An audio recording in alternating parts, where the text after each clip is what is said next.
노인가 받아요. 부산에 대해서 비관론자들이 굉장히 많이 있지만요. 세계에 내놔도 경쟁력이 있어요. 여기는 미래가 보장될 수 있는 입지 가치들을 가질 수 있다는 겁니다.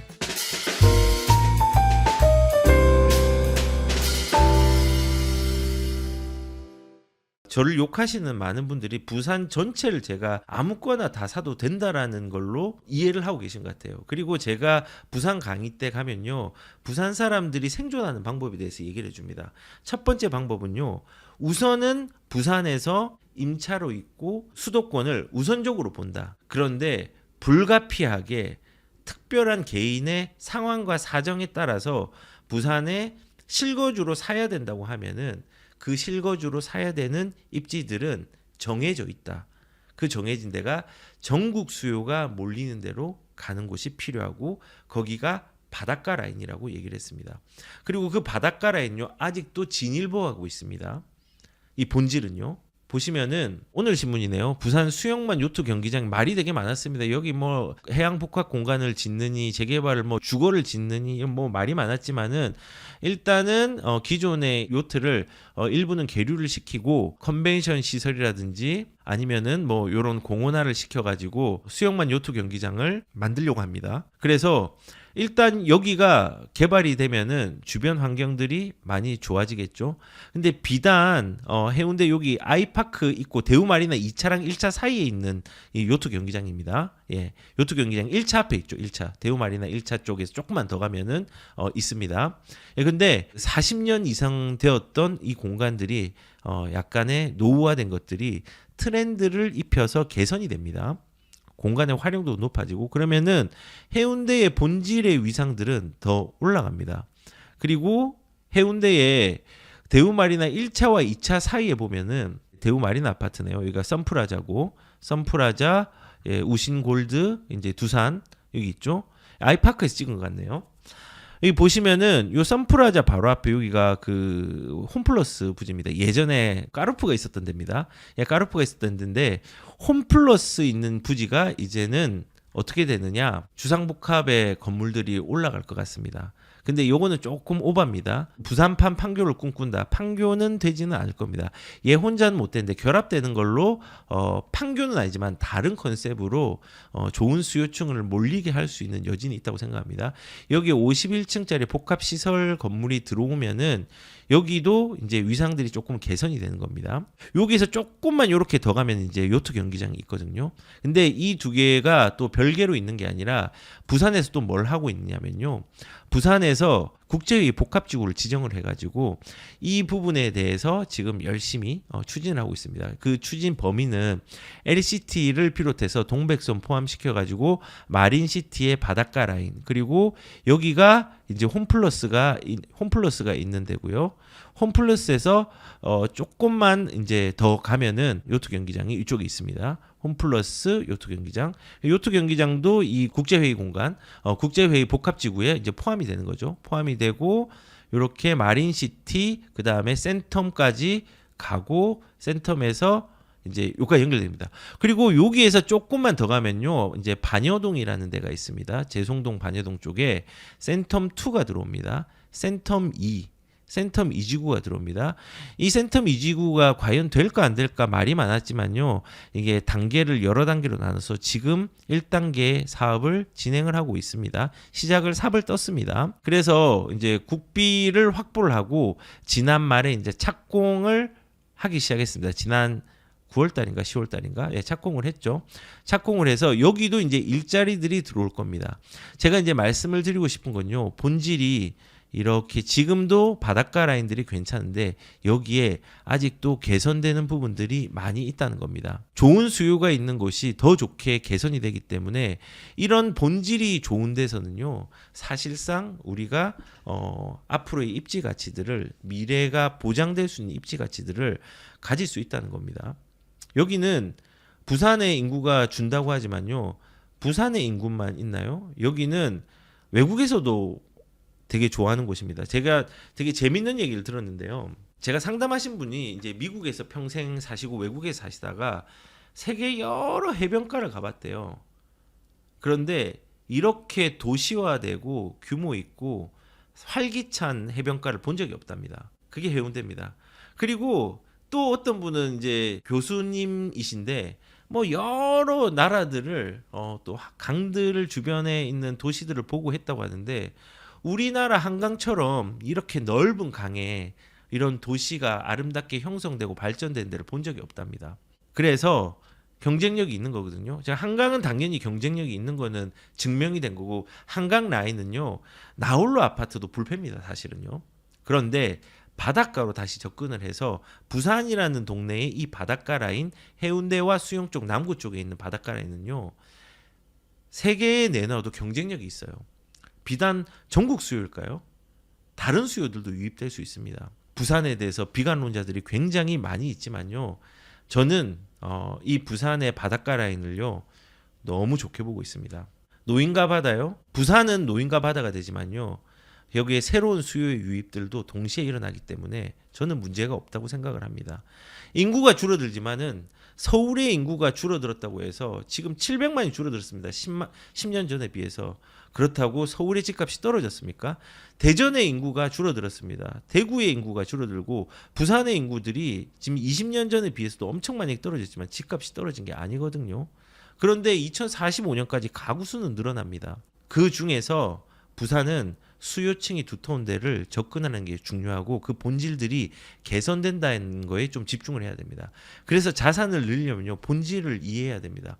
서울 같은 경우는 본질이 좋은 데가 이제 강남 쪽이죠. 제가 퀴즈를 한번 내볼까요? 여기 계신 분들이 얼마나 입지에 대한 방향성을 잘 가지고 있는지 한번 궁금하네요. 처음에 되게 쉬운 문제를 한번 내볼게요. 한번 답을 한번 해보십시오. 강남이 입지 가치가 높을까요? 용산이 입지 가치가 높을까요? 너무 쉽죠? 예, 맞습니다. 그러면 이렇게 한번 해볼게요. 양천구가 입지 가치가 좋을까요? 동작구가 입지 가치가 좋을까요? 이건 좀 헷갈릴 수 있는데, 그렇죠? 폴라님 동작이로 했죠? 양천이 더 좋습니다. 양천이 더 좋습니다. 동작은 앞으로는 더 좋아질 수 있지만 지금 2025년 기준으로 이제 얘기를 드리는 겁니다. 동작이 그런데 진보할 겁니다. 왜냐하면 노량진 뉴타운들이 완성이 되면요, 노량진 뉴타운과 흑성 뉴타운 두 개가 이제 결합이 되잖아요. 두 개의 축들을 가지는 거예요. 그 축들이 큰 집값에 지지를 할 수 있는 여건들이 생길 겁니다. 자, 그러면은 영등포가 좋을까요? 서대문이 좋을까요? 땅의 가치가. 되게 궁금하네요. 사람들이 어떻게 대답할지. 이거는 다 맞추시네요. 맞습니다. 영등포가 좋습니다. 그래서 이거를 좀 가치를 좀 알아야 돼요. 근데 되게 재밌는 게 지금 제가 말씀을 드리고 싶은 게 우리가 제일 최상위에 1군에 있는 땅의 가치 1군에 있는 게 서초와 강남이거든요. 그리고 2군에 있는 게 송파와 용산입니다. 용산. 그리고 3군에 있는 게 성동과 마포와 광진과 양천입니다. 그리고 한 4군 정도에 있는 게 영등포, 강동구, 동작구, 중구, 종로구 요 정도고요. 그리고 한 5군 정도에 있는 게 서대문, 강서구, 동대문구, 성북구, 은평구, 관악구 순으로 갑니다. 그리고 마지막이 노원하고 구로, 이제 중랑, 금천, 강북, 도봉. 요게 이제 서울에서는 제일 하위권에 있습니다. 근데 재밌는 사실은 뭐냐면요. 불과 5년 전만 해도 달랐어요. 집값도 달랐지만요. 순위도 달랐어요. 그 용산구가 5년 전만 하더라도 2위권이 아니라 3군 1등이었어요. 3군 1등이었어요. 그리고 광진구 같은 경우도 원래 3군이 아니라 한 4군 정도에 포함되어 있었어요. 5, 6년 전만 하더라도. 근데 올라왔거든요. 그리고 제가 아까 말씀드린 것처럼 아까 지금 그 동작이랑 아까 어디를 제가 얘기를 했죠. 동작이랑 양천이랑 어디가 좋냐고 했는데 양천구도 목동 때문에 굉장히 좋습니다. 동작이 좋다고 했는데 동작구가 이제 노량진 뉴타운이 완성이 되면은 이 양천구와 이제 같이 이제 또 어깨를 나란히 할 겁니다. 이렇게 우리가 입지 가치를 알아야 돼요. 본질을. 근데 이 본질에서 좋아지는 게 있느냐를 따져야 돼요. 마포 옛날에 안 좋았습니다. 혹시 아십니까? 마포가 25개의 지자체 중에서 교육 수준이 꼴등이었습니다. 서울에서 옛날에 아주 오래전에. 근데 지금은 그 교육 수준이 굉장히 높거든요. 아이언 뉴타운이 들어온 이후부터. 그리고 서강대 주변으로 이제 대흥역 주변으로 학원가들이 크게 형성이 되면서 거기에 학군들이 형성이 되기 시작했습니다. 그러면서 얘도 올라오게 됐죠. 이렇게 수요가 탄탄해지고 변화되는 데를 찾아야 돼요. 제가 그래서 지금 해운대도 말씀드리는 게 해운대도 수요가 굉장히 많이 있습니다. 많이 있는데 이런 식으로 좋아지는 여건들이 또 생긴다고 하면은 업그레이드가 되는 거고 그 업그레이드에 플러스 여기는 수요가 아직까지도 그리고 앞으로도 꾸준히 있을 지역입니다. 그래서 우리가 입지에 대한 사실은 순서도 알아야 되고요. 그 순서가 나중에 어떻게 뒤바뀔지도 한번 생각을 해보는 것들이 이 본질에 대해서 생각해보는 겁니다. 그래서 저는 지금 말씀드린 게 본질을 잘 찾아야 된다. 자산을 늘리면 본질의 가치들을 잘 파악을 하고 있어야 돼요. 대장 아파트들이 어떻게 움직이는지도 잘 살펴봐야 돼요. 그리고 그 상황에 맞게 내가 어떻게 내게 맞는 해석을 할 수 있는지를 살펴보는 게 필요합니다. 또 중요한 게 우리가 입집만 보면 안 되고 수익도 낼 수 있는 구조들도 만들어야 돼요. 내게 맞는 수익 구조를 잘 찾아야 돼요. 예를 들어서 부산 사람으로 갈게요. 부산 사람이 실거주가 어려운 지방 거주자가 갭 투자를 해야 되겠죠. 서울로 투자하려면은. 근데 보니까 송파랑 성남이 있어요. 이 두 군데 중에서 어디를 매수해야 되냐? 딱 보면은 성남보다는 송파를 매수해야 되겠죠. 근데 이 전제가 단서가 뭐냐면요. 2022년 12월부터 매수를 해서 2024년 12월로 매도를 한다면이 바른 문구입니다. 실질적으로 제가 거래된 부분들로 이제 했으니까. 그리고 이 사람들은 지방의 거주자이고 갭 투자를 해야 한다면 당연히 갭 투자를 해야죠. 실거주를 못 하니까. 그래서 2년 정도를 실제로 보유를 하고 거기에 수익을 낼 때 송파가 유리할까 성남이 유리할까 이 밑에 자료를 보지 않으면요 송파가 입지적으로 좋으니까 유리하겠죠. 그런데 생각을 해보시면요 이 송파의 장지동의 꿈에 그린 위례 그 다음에 성남 수정구 창곡동에 위례 센트럴 자이가 있어요. 이 두 개는 위치가 여기거든요. 이 위례가 되게 특이한 게 위례 신도시라고 위례라고 얘기를 하는 게 행정구역이 3개가 있어요. 하남하고 성남하고 송파가 있죠. 그래서 제가 말했던 이 입지가 되게 좋은데요. 여기는 위례 중에서 여기 이제 뭐가 들어오죠? 이제 트램이 들어오죠. 위례선이. 위례 꿈의 그린 24단지. 그다음에 위례 센트럴 자이. 두 개가 가격들이 뭐 20평대 가격들이 조금 비슷하게 형성이 되어 있죠. 근데 요 위에는 송파고 요 밑에는 성남입니다. 그러면은 사람들이 만약에 똑같은 지역인데 나는 서울에 살고 싶어. 서울에 집을 사고 싶어 해서 여기에 살 수도 있잖아요. 근데 서울에 갭 투자를 한 사람이 서울의 위례를 사면은 불리해집니다. 왜 그런 줄 아십니까? 위치가 바로 옆에 길 건너 있습니다. 그런데 하나는 실거주 의무가 있고 하나는 실거주 의무가 없는 거예요. 입지 여건은 비슷한데 브랜드가 다른 거예요. 조정 대상 지역이냐 아니냐의 차이예요. 그래서 2022년 12월에 가격이 7억 7천이었어요. 어디냐? 꿈의 그린이에요. 송파에 있는 애가. 그런데 2024년도 12월에 이제 실거래가 10억 6천에 매도를 했습니다. 그런데 여기는 실거주 의무가 있죠. 근데 지방에 사는 분은 실거주가 어렵죠. 그래서 조정 대상 지역이라도 입지가 좋으니까 샀어요. 근데 실거주를 안 하니까 양도세가 나오네. 양도세가 9,600만 원이 나왔습니다. 9,600만 원이. 9,600만 원이 나오니까 세후에 따져보니까 1억 9,400만 원만 가져가는 거예요. 2억 9천이 이제 수익이 났는데 이분은 1주택자 이제 요거 하나밖에 안 가지고 있는데 근데 거꾸로 이 사람이 내가 지방에 있는데 송파 말고 조금은 아쉽지만은 비슷한 가격대고 비슷한 투자금이면은 그래도 좀 위례 센트럴 자이로 가야지. 왜냐하면 조정 대상 지역이 있으니까 이렇게 판단하고 간 사람은요. 어떻게 되냐면요. 2022년 12월에 가격이 7억 9천입니다. 그리고 2024년 12월 달에 실거래가가 10억 8천에 매도가 됐어요. 실제 거래된 가격입니다. 세전 수익이 2억 9천이에요. 근데 실거주 의무가 없이 2년을 가져갔죠. 세후 수익은 2억 9천입니다. 왜냐하면 양도세가 빵원이기 때문에 제로이기 때문에.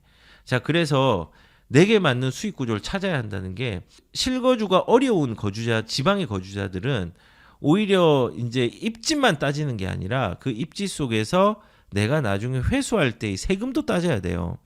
지금 조정 대상 지역이 있는 지역은 내가 진입을 한다고 하면은 세금이 많이 나오는 경우들이 있습니다.